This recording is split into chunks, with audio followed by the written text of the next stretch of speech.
जैसे जैसे समय बदल रहा है, बहुत सी बातें समाज में बदल रही हैं। अब तक पत्नी पीड़ित संघ में आप लगातार बढ़ते हुए मामले देखते थे, तो लेकिन अब पति पीड़ित संघ भी सामने आए हैं, जहां पिछले कुछ दिनों से कई मामले दर्ज हुए हैं। तो उज्जैन से पतियों की ये अजब कहानी। ये ख्वाहिश हर पुरुष की होती है और ऐसा माना भी जाता है कि पत्नियां या यूं कहें कि महिलाएं घर बनाती हैं। लेकिन मध्य प्रदेश के उज्जैन के कोतवाली थाना क्षेत्र के परिवार परामर्श केंद्र में सामने आ रहे मामले कुछ और ही कहते हैं। असल में यहाँ 8 पतियों ने अपनी पत्नियों के खिलाफ मामले दर्ज करवाए हैं। मुझे ऐसा लगता है कि जिस हिसाब से मेरी वाइफ का आपने भी देखा बहस करना, अगर वो चुपचाप रहती, हर बात में ताव खा रही है वो, तो आपको मुझे नहीं लगता कि आगे 15 दिन अच्छे से निकल सकते हैं। और मैं तो क्या, मुझे बाहर जाना है तो मैं तो एक्चुअली में बाहर निकल जाऊंगा, पर वो घर को बनाना और बिगाड़ना पूरा औरत के हाथ में। आदमी कभी घर को बिगाड़ता और बनाता और बिगाड़ता नहीं, औरत। ये निकला है कि शुरू से कि औरत ही घर बनाती और बिगाड़ती है। राहुल जैन का कहना है कि वो भी एक पत्नी पीड़ित पति हैं। उनकी शिकायत है कि पत्नी उनकी कदर नहीं करती। तो समस्या ये है कि बस कुछ समय बाद है ना, बस व्यक्ति की कदर नहीं करना। अब ठीक है, मार्केटिंग का काम है, मेरे को कुछ दिन घर में रहना पड़ता है, आप इज्जत नहीं कर रहे हो, खाने के लिए उठा रहे तो उठ ही नहीं रहे हो, आप लेटे हुए हो, तो ये क्या है। और बच्चों में ही लगे रहना, हर चीज अपन आदमी की कदर ही नहीं करना। एक व्यक्ति आदमी कहते किसको।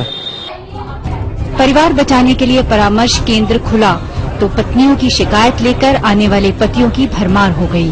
हालांकि अधिकतर मामले छोटे मोटे विवाद की है, लेकिन लोग इसे थाने तक ले आ रहे हैं। पति पत्नी के विवाद जो रहते हैं वो बहुत अंतरंग संबंध रहते हैं, तो वो बहुत छोटी छोटी बातों पे ज्यादातर ईगो प्रॉब्लम रहती है। और किसी तरह की कोई इन्होंने ये बोला, ये इसका फेवर लेते हैं, छोटी छोटी बातें रहती हैं जिनको हमारी ट्रेंड जो महिला परामर्शदात्री हैं वो उनकी बातें सुन के फिर उनको ठीक से परामर्श करती है। यदि किसी व्यक्ति को कुछ साइकेट्रिक प्रॉब्लम है तो उसको भी सॉल्व करने का प्रयास किया जाता है। और यदि किसी को कोई सास ससुर से या फिर उसके फैमिली मेंबर से परेशानी है तो उनको भी बुला के समझाया जाता है। उज्जैन में 1998 में पत्नी पीड़ित संघ बनाया गया। हालांकि इसे गंभीरता से नहीं लिया गया, लेकिन फिर भी कुछ लोग मानते हैं कि पारिवारिक मामले में पुरुषों की शिकायतों की सुनवाई कम ही हो पाती है।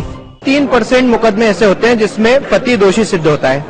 सब मुकदमे छोटे छोटे लड़ाई के आधार पर थाने चली जाती है और रिपोर्ट लिखा देती है। उसका कारण एकमात्र ये है कि महिलाओं के पक्ष में कानून दर कानून बनते जा रहे हैं। सारे कानून महिलाओं के लिए बन रहे हैं। पुरुषों के लिए ऐसा कोई कानून नहीं है भारत के कानून में जिसमें कि ऐसा हो कि यदि पत्नी प्रताड़ित करती है पति को तो वो उसकी रिपोर्ट लिखा पाए। नोक-झोंक और तकरार हर परिवार की कहानी है। इसमें गलती किसकी का सवाल ही सारे विवादों की जड़ है। मामले छोटे मोटे ही होते हैं। अगर आसानी से गलती मान ली जाए तो न पत्नी पीड़ित संघ बनाने की जरूरत रह जाए और न ही किसी परिवार परामर्श केंद्र की। राजेश कुलमी के साथ ब्यूरो रिपोर्ट।